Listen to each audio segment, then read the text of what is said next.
સ્થાનિક સ્વરાજની ચૂંટણી પહેલા ધોરાજીના છાડ વાવદર ગામમાં ભાજપને મોટો ઝટકો લાગ્યો છે. છાડ વાવદર ગ્રામ પંચાયતના સરપંચ, ઉપસરપંચ અને ભારતીય જનતા પાર્ટીના 50 થી વધુ કાર્યકરો ભાજપને રામ રામ કરી કોંગ્રેસમાં જોડાયા છે. ધોરાજી કોંગ્રેસના પૂર્વ ધારાસભ્ય લલિત વસોયાએ તમામને કોંગ્રેસનો ખેસ પહેરાવી પાર્ટીમાં આવકાર્યા છે. આમ ધોરાજી ભાજપના ધારાસભ્ય મહેન્દ્ર પાલડિયાના ગઢમાં ભાજપમાં પૂર્વ ધારાસભ્ય લલિત વસોયાએ મોટું ગાબડું પાડ્યું છે. ત્યારે છાડ વાવદર ગામના સરપંચ સહિત ગ્રામ પંચાયતના સભ્યો ભાજપને રામ રામ કરી કોંગ્રેસનો ખેસ ધારણ કરતા રાજકીય ખળભળાટ મચી ગયો છે.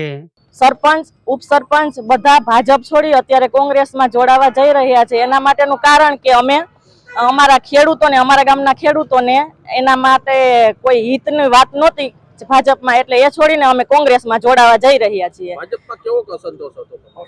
ભાજપમાં ઘણો ખરો અસંતોષ હતો, એટલે જ અમે પક્ષ ચેન્જ કરીએ છીએ.